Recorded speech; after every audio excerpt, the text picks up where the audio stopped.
the Israeli part. Honestly, I kind of feel at home. As Zeni said, I was here in 2011 and I've been in Portland many times, and there's a few familiar faces in the crowd. So when you feel at home, you kind of act at home a little bit, so let's do it a little bit more friendly. First of all, I really want to thank Blue Sky, both the people in the committee and the people here that made this exhibition happen. It's been a dream come true in the formats that you're seeing it here. And also, I don't know if he's here, because I've never seen him in person. If Alex is here, he's an amazing printer, and he's responsible for what you're seeing. So I really want to thank him as well. What I brought for you here is about the series here, but I thought maybe telling you a little bit of background about myself before we jump into this. So I haven't always been a photographer. Photography is actually my second career. I have a bachelor's degree in computer science and economics, and I have an MBA, and for many years I was in computers. Years ago, maybe when I was flying here to Blue Sky, I found this business card stacked behind my passport or something, which kind of feels a bit science fiction, an office job and doing all kinds of important things for the man. At one point I kind of didn't like it that much, and what happened was that I was lucky enough to have the opportunity to start working in parallel to doing this, the corporate job, doing some work for Time Out magazines and another few magazines in Israel. This was the first cover I ever photographed. The bar here is called the Lansky. It used to be the biggest bar in the Middle East. And I was sent to photograph it because I was the only photographer with a wide enough lens to actually capture it. Kid you not. So sometimes, you know, being a geek of photography and which lens and stuff actually works. So that was the first one. I didn't think of myself as a photographer, let alone an artist. I was just having some fun, trying to figure out to spice up my life a little bit.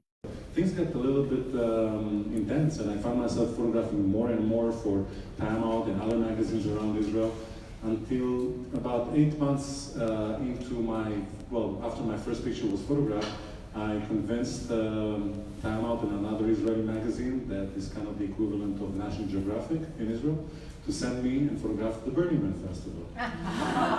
And that was my first burn. Since then, I've been to a few more. But I came back, and that was a life-changing experience, both for the fact that you can really think about your life and everything there, but also because coming back, life and everything. But coming back, I stopped in France at a festival called Visa pour l'Image. It's a very important documentary and news festival in south of France that takes place every end of August, beginning of September. If anybody has work that is along those lines, I cannot recommend it enough.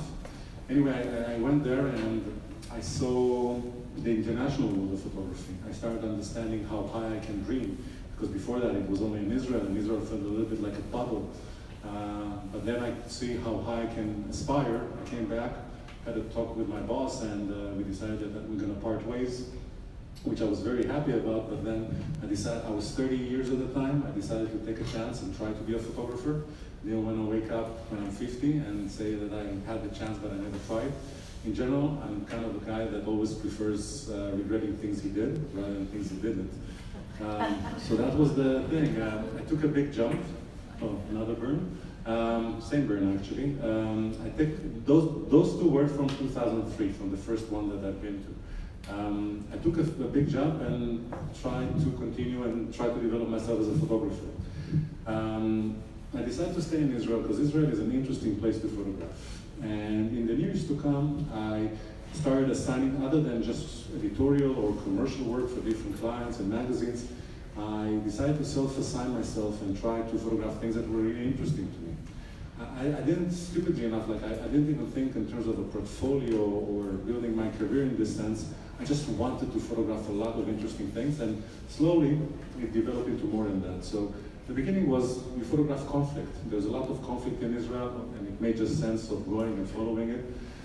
Looking back at it, I can actually see that even then, I was less interested in the super dramatic pictures that you might see on the news, even though I photographed those as well. I was much more interested in how conflict affects of normal people. I was more interested in the quiet moments that really reflected on our situation as human beings. At that point, I started being interested in doing some more substantial work. So I did my first documentary project that was about a Jewish settlement that was evacuated from Gaza Strip, called Shirat Hayam. I spent a few months with them and documented basically the 100 last days of that settlement. This is on the day of evacuation, and this is one of the hardest situations I photographed. This was a family I stayed with during those 3 months, and what you see here is actually the Last Supper before they are evacuated. You can see on the top right the soldiers there waiting for them to finish their last meal. Crying, the soldiers are crying, the people obviously, the family's crying. There's, to the right of us, there's a reporter from France, he's crying as well, and I'm crying like crazy. The camera is the only way that I can deal with this because these people became my friends. And after we finished this, I took the last picture and then they left. That was a changing experience, not only for me as a person, but also for my photographic career. It was the first project that was exhibited in a big museum exhibition. And then I was by a curator that started looking through my stuff and said, hey, Nathan, you know, you're really interested in belief. No, I'm not. Like, yes, you are actually. And what I teach now to a lot of my students is that sometimes your subconscious kicks in and you're not aware of what you're doing. But somebody maybe a little bit more experienced than yourself might look at yourself and have some clear insights, which you did. Now I was photographing belief through a series of different events and either ceremonies or political conflicts all across Israel. So this is 6 months after the evacuations. This happened. It was an evacuation of not an evacuation actually. It was the Israeli military came to destroy 9 illegal buildings in a West Bank settlement. You can see here in the back, these are the buildings. There's people actually on the buildings. And this is the scene where the military comes into the settlement, and they are confronted by thousands of young Jewish settlers wanting to make a statement that no more settlements will be evacuated. That was a pretty crazy day. 200 people were injured on both sides before those buildings were destroyed. So this is part of the series, but this is part of the series as well.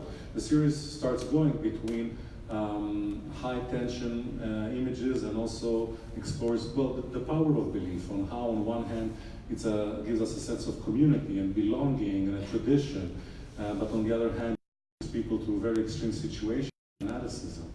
And what I did there, and I keep continuing doing through my work, is less trying to actually pose a specific opinion, but more create a ground for thought, contemplation, and discussion. So I'm not opinionated, God forbid, I'm extremely especially about our lovely president.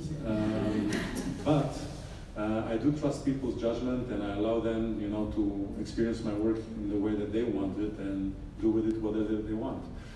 Another picture from that series. So this is the entrance to the Holy Sepulchre Church, one of the most fascinating places on earth. I was looking at these two guys next to each other, next to the other, not aware of each other's existence. Sometimes the gods of photography are really nice to you. They just set everything up, picked up my camera, took a shot before they dispersed, and that was it. But this is also part of the series. So you have this pendulum that goes between the various sides of belief. This was also an evacuation. One of the settlement that I just showed you that I follow now up with for about 100 days. After I photographed their evacuation, I photographed 2 more, and this was one of them. Another settlement in the West Bank. I continued photographing belief for a while, but then I wanted to do a few more narrative-based series. So Israel faced a situation where refugees from Sudan would travel actually all the way through the desert and arrive in Israel. I learned about 300 people coming, which blew my mind, both because of the fact that Israel is Jewish and the people coming from Sudan are either Christian or Muslim. The fact that those are refugees from a genocide, and they decided to do this incredible journey arriving in a country that was formed after a genocide. But God forbid that that country will accept them. So maybe this one I'm a little bit more opinionated than usual. So I kind of decided to show the of how Israel isn't accepting people, even though that Israel and the US are the two countries that to the change of the UN treaty in 1950, that any country must accept refugees, even if it's an enemy country. You know, we preach nicely, we just don't do what we actually preach, which is devastating. It's still the case, by the way. Israel even legislated laws that if somebody helps a refugee, that person can be put in jail. So, yay! I love my country, but I also like to criticize it. I think this is good love, right? Any kind of relationship. In 2008, I decided to move to the US. I felt that the inspiration I had in Israel was, in a way, too journalistic. I kept saying the same materials. Newcomers, you have chairs, grab chairs, more comfortable. I decided to move to the US and do a master's degree, a graduate degree at the School of Visual Arts. And while I was there, the opportunity came to actually do another project in Israel, which is called 18. And this was actually the project that was exhibited here 9 years ago, exactly 9 years ago. Israel as the country of the Jews. And this is very much so. Over 70% of Israeli citizens are Jews, but over 23% aren't. These are people that are mostly Arab, they are mostly Arab, descendants of families that were in Israel before Israel was established. Christians, Druze, Muslim, Bedouin, different religions, different walks of life, different political, different socioeconomical status, different a lot of things. And I kind of felt that they were lost in translation. Everybody was talking about the Jewish people in Israel, or the Arab people in the West Bank, or Gaza, the Palestinians, but everybody forgot that these people were caught in the middle, having an Israeli citizenship and a Palestinian origin. So I decided to do a project about conflict and try to see what we can learn from that. How can I photograph my so-called enemy, but in a way that promotes discussion? So instead of doing all the really super dramatic images that you've seen that I can do, which I thought that they won't change anything. They might get me a pat on the back and make me feel good about my capabilities as a photographer, but this is not why I want to photograph. So I decided to go against all my instincts and do something that would surprise my audience. I focused on people that were 18 years old. 18 is an age in Israel where you finish your military service, you're getting the right to vote for the parliament, you're acknowledged as an adult into the society. But while the majority of the Jewish people goes to the military, the majority of the Arab people don't. So it's basically the separation point between the two societies. And I decided to focus on them at that critical point in life, where they're still not secure about their life. They have to make decisions about family, studies, work, what are they going to do.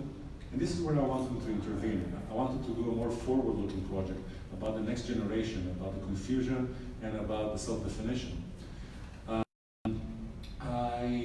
It's pretty hard to get into a house of your so-called enemy. They would perceive me as the enemy and try to do this. So I had to build a big network of people, over 80 people, that would eventually lead me to photograph 64 individuals. 42 guys and 22 women. The women were way more interesting than the guys, I have to say.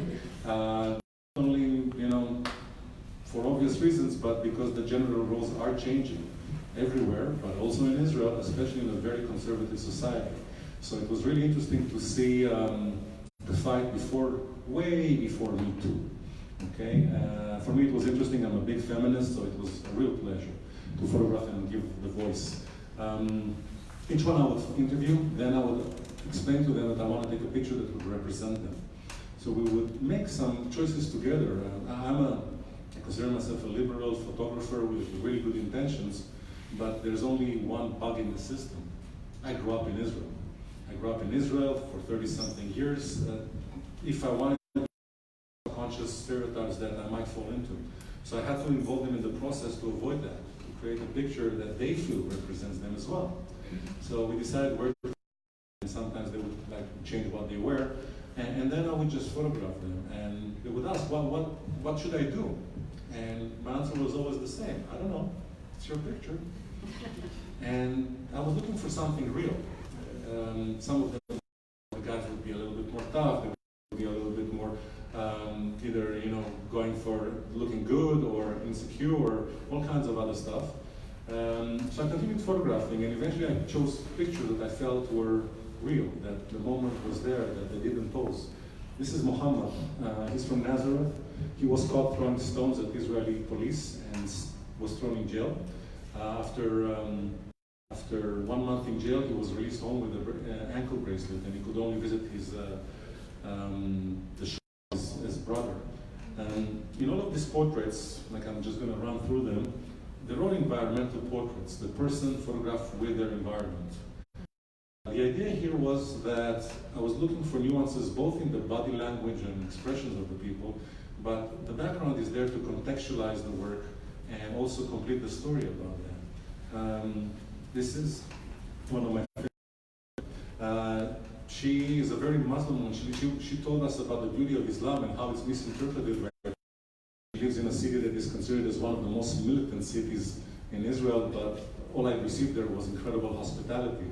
And it was interesting to photograph a Muslim woman with her love letters on the walls. You suddenly get a very different perspective at who the people really are. This guy was one of the first people I photographed. So he's a football player, soccer player, for you guys in the US that don't know what football is. So he put on the Real Madrid shirt. Real Madrid is obviously from Madrid, and it's one of the best teams in the world. And it was interesting to see how the thing that he chose to put on his walls, and that was before we came there, was the Palestinian flag and Mr. DiCaprio from all people. She was one of the more interesting ladies. I'm talking about Me Too. So she's a Bedouin, very strict Muslim sect. In order to photograph her, she's the perception in the Bedouin society is that the women belong, like cattle and furniture, first to their father and then to their husband. To have an opinion. So I wanted to photograph her. I had to meet with her father. I meet with her father. We have like this big, host me with this big lunch, and then I ask for his, we explain everything. He loves it. He calls her. You're gonna be photographed here. And obviously this doesn't work. I need for her to be part of this. So I asked for her permission, and for his permission to give me, and for his permission to ask for her permission. He gives me his permission. So I go and ask for her permission. She's because nobody asks us for permission. So she goes for her father, asks for his permission, Her father gives her permission, she gives him permission, everybody's happy. Now, what would you expect? You would expect somebody subdued, lowering her head and doing what she's told. Don't mind my Hebrew, but fuck no. So out comes this woman saying, I don't belong to anybody, I only belong to God. We need to change this in our lives. I need to go and start documentary filmmaking, photograph the situation in my family, in my village. The father is going ballistic behind, and she's like, you gave me permission. And she just goes for it. Leaves the room, he's like, in this village again.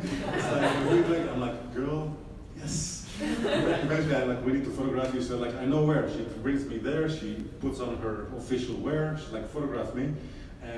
Over there, it's written, Allah. There is nobody but God. And she says, this is God, and this box will get me out of here. It's the computer and the TV. And that was it. She gave me 2 minutes. She's like, hey, you're done, out. So that's her. So I won't tell you all the stories. It was in exactly this gallery. Actually moving to see the other exhibition that is exhibited here in parallel, an amazing body of work by Sarah Bennett about women that serve life sentence in prison. And it's moving because we use the same technique for very different projects, and a little bit different.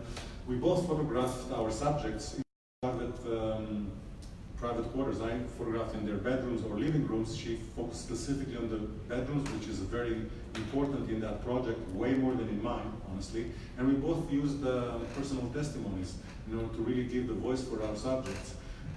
So I love that work. Be sure to see it, and if you can make it to her talk, it's really worth your while. But let's move on. All right, this is Jihad. Jihad was, the name is Holy War, if you know a little bit of Arabic. He was a gang leader, and I met him actually on the street. And one of my subjects bailed on me, so me and my fixer, the guy that was working with me, were just driving through town, and we stopped two guys in the worst part of town, and we asked them, is anybody here 18? Now, the guy with me was terrified that something will happen, because we were in a crime zone. But what happened was that they were so shocked that the Israeli photographer is mentally deranged to be there and ask to photograph them. And then just the whole artistic process was so exciting, they put in my car so nobody, like we became the guests of honor, which was kind of crazy. And when I'm photographing him, so Jihad starts posing like this and like that, and I'm like, Jihad, look at me. No. And I'm like, what do you mean no? I know what I'm doing. So like, no. I open magazines, and like the fact that I'm a gang leader doesn't mean I'm not intelligent. I open magazines, the models never look at the camera. So we had artistic differences, but eventually cooperated. And again, I looked for the fragile, like whenever you can see all the pictures, there's a tension in them. And the bad language is not invited. The nature of our engagement, I am the other side, the enemy. Or at least they suspect me of my intentions. And I wanted to incorporate that. I think that's actually important to recognize it and see how to move forward. Well, I'm not going to take up the stories because we don't have time. We have to open a couple of exhibitions. So, I'm in New York. I decided finally to do maybe something about a different country. When I moved to New York, as I told you, I was doing my studies, my MFA studies at the School of Visual Arts, and I had to bring some new work. Avenue to photograph the American dream. For me, that was the symbol, and I came across this picture. For me, I was always amazed by the grandeur of the urban city in the West, and I love the advertisements, but they were always up there in the buildings, and suddenly when I came, they were covering the whole facade. So I thought, okay, I have a nice picture, great, and continued as a street photographer. But then a few up, I photographed this one as well. I brought them to class, everybody says, yeah, you have two nice pictures, didn't think much of it, never imagined it would be a project. But what happened was that again, your subconscious doesn't let go. And in the years to come, the next 2-3 years, I continued photographing a few more. Until eventually I decided to do some research and start working on it in a more intentional way. And I photographed this series called Coming Soon, that really explores the relationship between this euphoric dream world that we are being offered through advertisement and the actual reality under it. If it's here cause and effect in a way, bitches, or sometimes it's a little bit more funny, and sometimes it's a little bit more sad, but there's always an interesting relationship between one and the other. As you can see, I'm departing more and more from a certain style that was more part of who I was in Israel. Which was much more intimate, theatrical, and here something is much more flat. I then understood this was during my art studies, or actually it took me some time until I got comfortable in that. And I decided that every project that I'm going to do from now on, I'm going to always try to select the appropriate photographic language to describe it, instead to try to lock myself to a certain style or a certain way of photography, which is, I respect that as well. Some photographers really excel in one visual narrative or another, and you see a picture and you know, okay, this is Bruce, and hey, this is this and that. I'm going to confuse you a little bit, but at least I'm going to create the most accurate language to discuss the subject. I had some fun with this one. It was always looking for juxtapositions, relationships. Everybody, I'm guessing, knows the decisive moment of Cartier-Bresson, right? Well, that decisive moment is a little bit tricky. It doesn't usually happen very fast. A lot of times you have to wait, come back, make sure that you actually have the decisive moment, even if the decisive moment is somebody sitting in a chair with nothing happening. I had to count 5 different days until I got this shot. Every time there were different things that didn't make it perfect. It actually was photographed on a weekend, which was kind of giving what is written there. Sometimes serendipity was my friend, sometimes it was my enemy. If I had to wait a long time, fine, but when it happened, it really did. I also tried to kind of figure out how much people were actually looking at this advertisements, because as opposed to a channel in the TV that you can switch, or the radio channel that you can, just lower the volume or flip the page in the paper, you cannot not walk in the street. So you have to see these ads. And what I found that very few people actually look at them, at least Americans. Europeans are very aware, but Americans are kind of oblivious to their existence until I show them the project, and then they start sending me, hey, we're next to this one, we're next to this one. I was thinking about how these figures are both representing our culture and creating it in the sky, which is kind of an interesting relationship. In a way, maybe in terms of representations, statues and paintings used to do that, but they would exist for a couple of weeks or a couple of months. Unfortunately, those exist now only in museums, and these become our modern art that actually describes our life, our culture. Each has a certain reason to be in the series. They cannot be the same tone. Some of them, again, are a little bit more funny, some sarcastic, some painful, some of them more political, like this one. It's the only guy that actually looks at me while being photographed, and I felt that the powerful moment actually there. And then when I started looking through the pictures, I was like, well, there's hardly any African American models. Our visual of what is right is a very specific art. So that was about that. Again, sometimes the gods of photography are nice to you. So this was my weekend along Fifth Avenue. This was a hard one. Any idea what they're advertising here? That's a real estate ad. Okay, so how do you advertise real estate in the US? The same way that you advertise for a president. A strong man with a sexy woman next to him. Which is a very problematic message. Again, sorry, or not sorry, feminist. So I was looking for the right moment, and especially a very problematic message here with so much calligraphy. Really bad graphic designer. Okay, so I came, I think 7 or 8 times until suddenly those girls were there.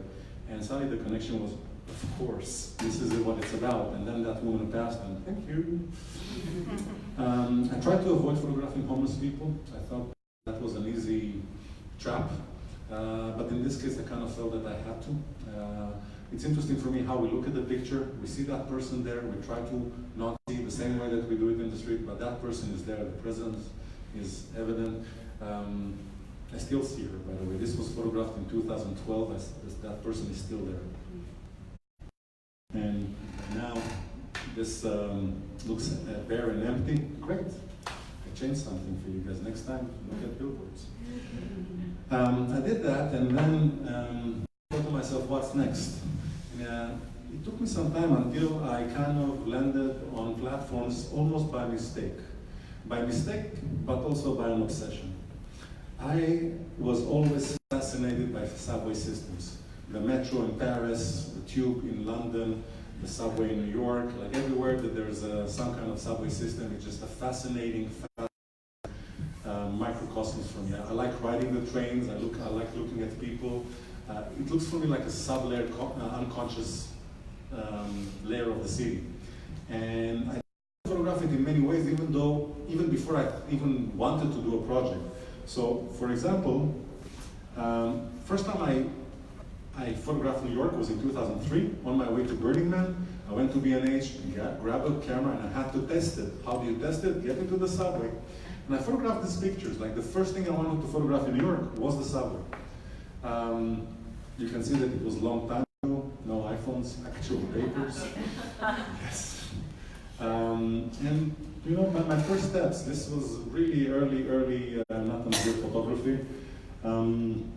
But even there, suddenly, like when I looked at this picture, suddenly I found this one, which, if you look carefully, has a relationship to what you're looking around you, both graphically, but more in terms of the content, about the loneliness of the city. I photographed that. Then when I moved to New York, during my studies at SVA, I continued trying to do something. So I did this series of subway stations that is much more formal, photographing them during the night, like 2, 3, 4 o'clock in the morning, trying to really explore those spaces that we normally see insanely crowded, and suddenly they feel very, very eerie. And I kind of felt like I owned them when I was the only person there. Got almost arrested a number of times. For whatever reason, a photographer in the subway feels like a terrorist in New York. Yeah, and once I even, when 2 cops came to arrest me, I stupidly said, "Why are you, what's the problem? What do you think, that I had a bomb?" Obviously you understand the problem. I was young, I was a couple of months in New York, what did I know? I understood that, you know, if my face is attached to the bomb and my bag is kind of going through and everybody's like, "Where's the bomb? Where's the bomb?" Like, something went wrong. Anyway, I wasn't arrested, but I never said the word bomb again. Now, bomb, bomb, bomb. So anyway, I did a lot of other experiments, and I always felt that I had nothing new to say, that something, you know, it wasn't really me. As an artist, I think it's really important to have something clear that connects to you, that you add to the different discourse of your genre and the subject that you were talking about. And if you know, there's a huge overture of projects that were photographed in the subway in New York or similar system all around the world. So everything felt like either it was not important enough, or it was done, or it was until, not me, until 2013, I had a friend over from Israel, another guy that, a very creative guy in different fields, and we were talking about our fascination with the subway. And I'll give him the credit. He was the one to say that he loves how he's riding a train, and suddenly from the other side there's another train. It feels like you're looking at a motion picture, like a film of a motion picture. And then we developed this, like, you know, if you stand on one platform and look at the other, it looks like a photographic film. I'm like, "Oh my God, Eyal, I love you. I want to have your babies. I need to try this. You have no idea what you just did." And I forgot about it. But then, yeah, I went to babies, but as you know, guys forget about it. But 2-3 weeks later, I was on assignment for a French magazine called Express in Bushwick, and then we get down into the subway, and suddenly I see this, and it was exactly what we were talking about. So I started experimenting. I had no idea what I was doing, but photographed it, and you would see that it did not accurate because, well, you don't know, but this side has no edge. Because all I was thinking is a photographic film. I didn't even know how that photographic film would look like. A 35, new format, like what are the proportions? As you can see, it's pretty square. So I experimented with that a little bit more, and I decided to focus on the format of a triptych. All of these pictures are one shot, they're not composites.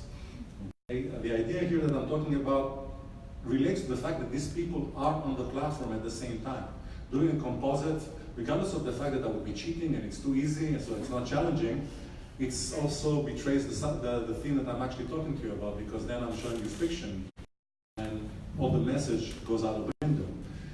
The initial idea here was to explore the architecture, which I was in love with. But then suddenly I understood that it's more than that. I'm actually looking at people and their personal spaces and how is magnified by this specific function in this specific environment. I come from a place that has no personal space. We have, in Israel, we have no idea why not to stare at other people. It's kind of showing you're interested. If you're not looking, it's like, okay, something is wrong. You ask a very intimate question. You definitely touch everybody. So if you guys come to Israel and people touch you, that means they're friendly, not aggressive. But then I came to New York and it felt very cold, I remember going on the subway in the first year and actually how long it's going to take me to make eye contact with someone. Because it's so weird. In Israel, you're in a traffic jam. You're looking into everybody else's cars, of course. It's not weird. This is what everybody does. But then suddenly there's this social behavior that for Americans looks normal and for everybody else looks a bit weird.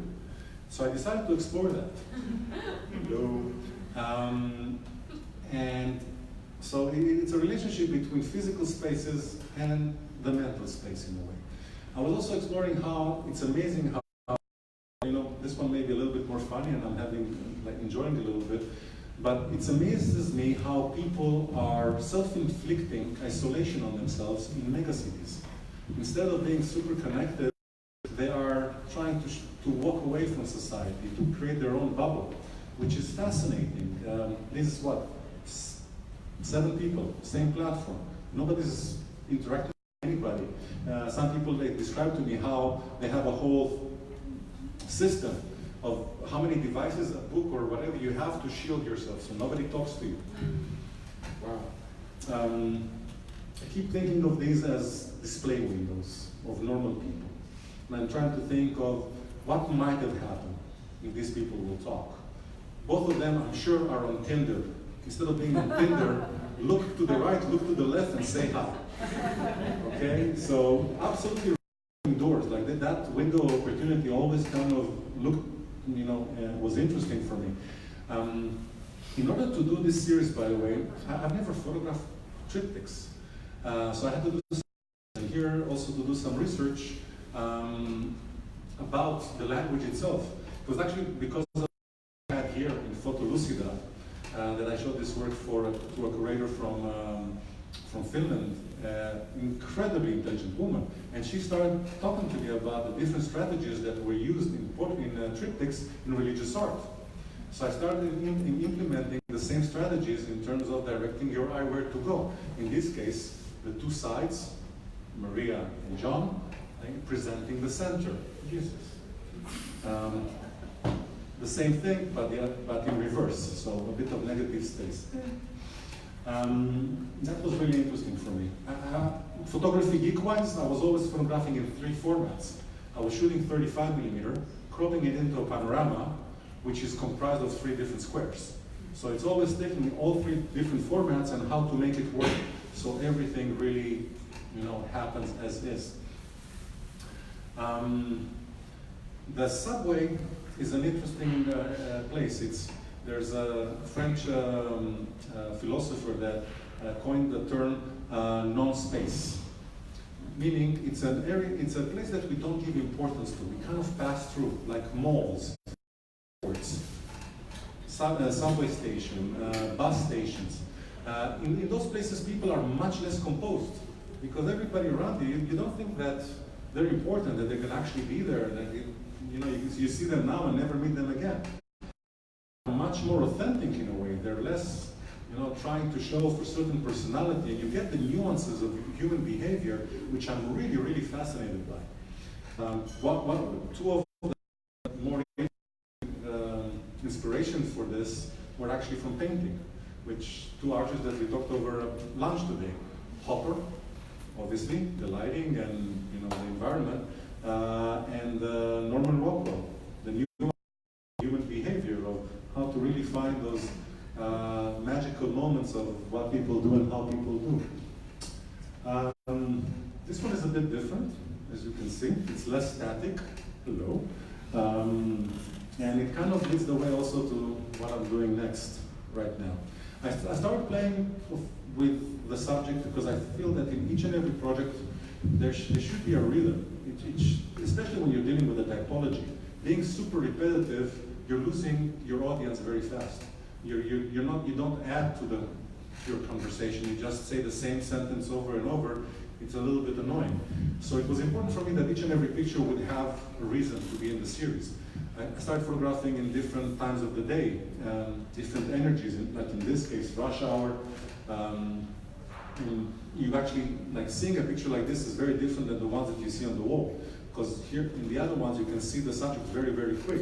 Here, you actually have to get closer and explore them one by one.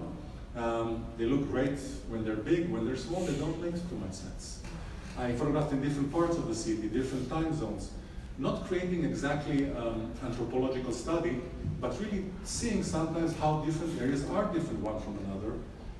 Well, I was also interested in how people reacted to the act of photography.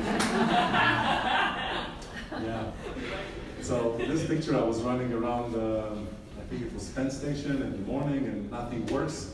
And suddenly this gentleman walks halfway across the platform to express his love and affection. And suddenly there's, great, thank you so much. And I'm like, thank you. And he gets noticed. I'm like, this is an art project. But it was important for me that people won't suffer because what I was doing. Sometimes I would get on the stairs, go to the other side, show what I was doing, and people almost always would be very, very happy, even if at the beginning they were a little bit more shy. In general, most people didn't care. Some people actually posed and really enjoyed it, which was kind of okay, this is too much. Some people hid behind the columns, which would be horrible, because then you have a, usually I couldn't use the pictures. Normally they would just get out of the picture, and then I actually, as always, I try to respect them. Sometimes they went to sleep.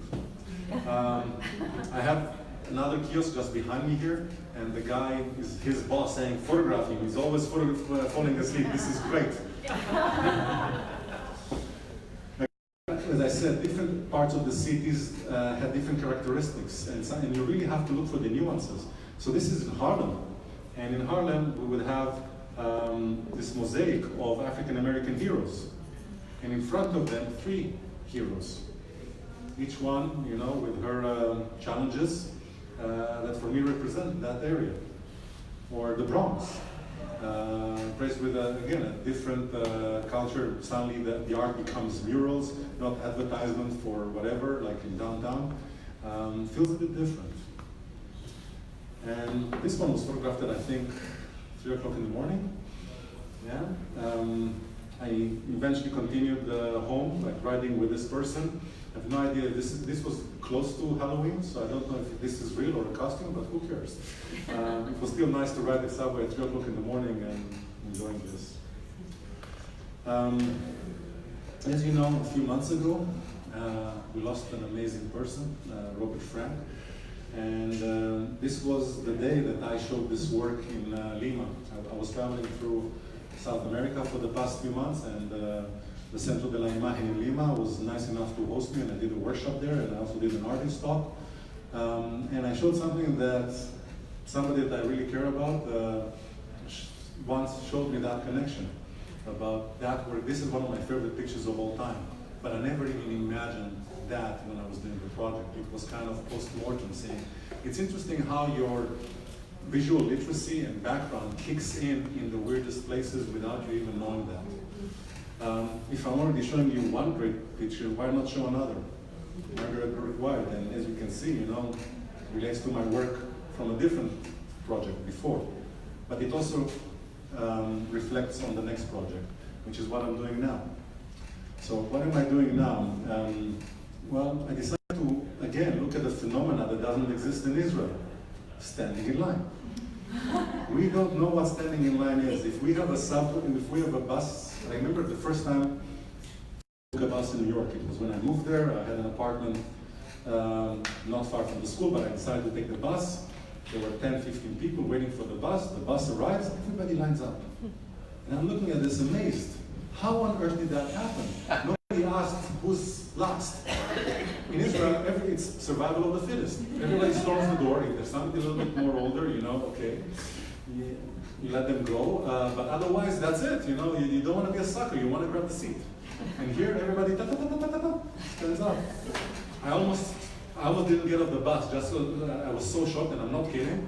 So I decided to explore this social phenomenon of standing in line that is relatively new. First time that any line was documented in history was in a book in 1837 in France, actually. Yeah, the French people started the whole thing. It was written that the bakeries had tails on queue in French, therefore the queue. The Brits afterwards decided to adopt it because it was the civil thing to do. And then we know a lot of the imagery from the Depression or from communism about scarcity of resources, and therefore you have a line. But the line changed. Now people stand in line not because they have to, because they want to. These are some guys standing in line. Any idea what they're standing in line for? Fancy athletic shoes? No. Well, look at them. They are all Asian Indians. Well, in this case, engineering school. At NYU. Well, this is for the halal guys. Yum. This is for tennis shoes. This is for Supreme. Okay, so I looked at social behaviors again, very flat perspective. You can see how the same kind of, hopefully the same kind of style with different interpretation goes through the work over and over again. This is Black Friday outside Best Buy.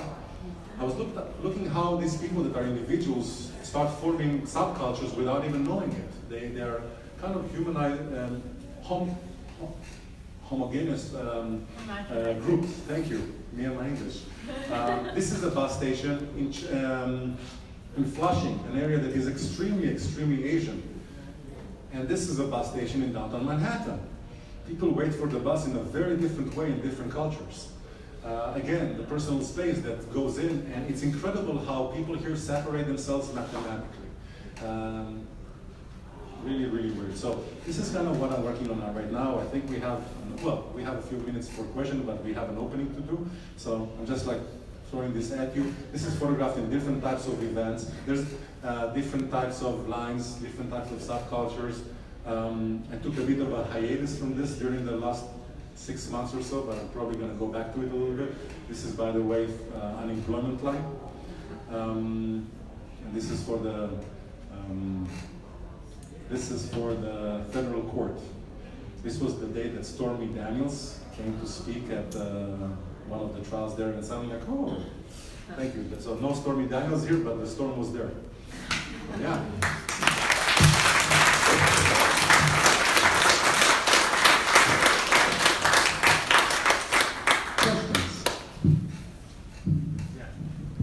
Would you say that on the whole, when it comes to people speaking to each other in public space, that folks in Israel are more kind to each other? Yeah, that's a generalization. They're less polite. I don't know. Sometimes they're more kind, sometimes the other side, the other way. They're much more friendly. Okay, that yes, it's much more of an immediate experience. Traveling through South America, it was the same. I find that in Anglo-Saxon culture, especially American and British, this separation exists. The concept of a personal space is engraved in society. You know, you go to Peru, they have no idea what personal space is or why it's needed. Okay, you go to Bolivia, they have a different version of personal space, but that kind of exists in a different way. I would like to think so, that it's kinder, but you know, I don't want to be judgmental. It's just that a different expectation. I think people here are kind to each other. It's just that they're getting used to not being with each other. And it's not only here, it's in most megacities. Like in Paris as well. People are not insanely friendly to each other. Some cultures are more friendly, but the city, like Portland, for me, reminds me a lot of Tel Aviv. A bit of the architecture, the coffee culture, definitely, but it's also about the people being friendly, immediate, you know, I really feel at home here, every time. So I don't know, I wouldn't accuse all the Americans of not being kind, but I do look at this kind of social neurosis that goes around, and then nobody thinks that there's a problem there. I do think that it leads to different phenomena that we do regard as problematic, like depression, loneliness, which don't necessarily have to be. I'm subletting an apartment from a friend of mine now in New York, and when she was giving me the keys and everything, she explained to me that she has 3 friends in the building, and everybody looks at her like she's a weirdo. You actually know 3 of your neighbors. Think of how many of your neighbors you know. If somebody here doesn't know their neighbors, that's going to be weird, right? In New York, if you do know your neighbors, something is wrong with you. Okay? Now, it's not that everybody in New York is a jerk. No, but it's just what the kind of norms that we expect. Yes. So how far away are you when you shoot the platform? I am right across the platform.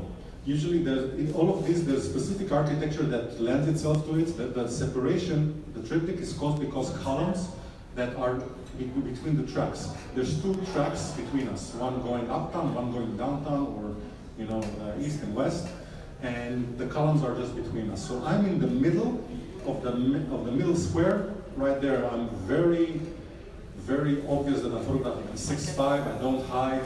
You know, so, what, sorry? It's just a few yards. Yeah, I'm right here. Right? Yeah. Right. So when the photograph that you pointed out, when the guy was giving you the finger. Yeah. More interesting to me were the two people that you caught on the side of him, because one was a woman wearing a gigantic cross, and the other guy had a yarmulke on. You have these three people. Oh, yeah. Well, Astounding photograph. this work is very voyeuristic. I'm peeping Tom, I'm fascinated at the people I'm looking at, and I'm inviting you to do the same in a way.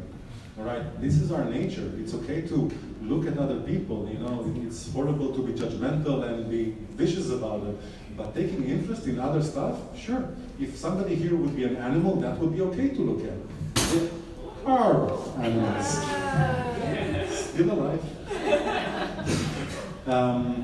But human animals, like when I was going through South America and photographing, like in the Galapagos, I was photographing the tourists, photographing the animals. And they were like, are you interested in those species? I'm like, the human species is the most fascinating one. Okay, yes? I was fascinated by the photograph in Israel with the flames coming up or framing the picture. And I wondered what was burning and how close were you to the flames, because it felt as if you might have been within the flame. Well, it's photographed with a telephoto lens. What is burning here is a roadblock that is made out of couches and trash cans. I think that you have a couch here, and this is trash cans. So I was photographing through those flames, trying to take it. I think I photographed about 30 pictures. Most of them, the flames covered that guy. But suddenly, everything was perfect. None of these pictures, the ones that you have on the wall, are not photoshopped in a way that they change the picture. They are, I do process my pictures, but I do also follow rules of my profession in terms of what is ethical and not, especially because I'm also a journalist and editorial photographer. So that's part of, you know, what I want you to know, that what is here is real. It's more important to me to be a better photographer rather than to be a better graphic designer. I know that you can straighten the pictures, but I prefer photographing them straight instead of straightening them. And this is something that I preach, and if anybody here photographs and, you know, thinks about what you can do in Lightroom, Photoshop, and not, challenge yourself to do better work, not to be able to give yourself some discounts, because you're eventually hurting yourself. I messed up a lot of these pictures before I got them right. But now, if you give me a camera, I'll subconsciously walk to, or without a camera now, I'm just subconsciously walking to the point that I can photograph. Because this is how I see. And if I'm going to lift my camera, now I'm actually trying to photograph less straight, because I'm so automatically photographing everything so organized that I want to change it. Mix it up a little bit. All right, so everything hopefully here is processed properly. The printer did a good job, so I'm not blaming him. If there's mistakes, it's all me.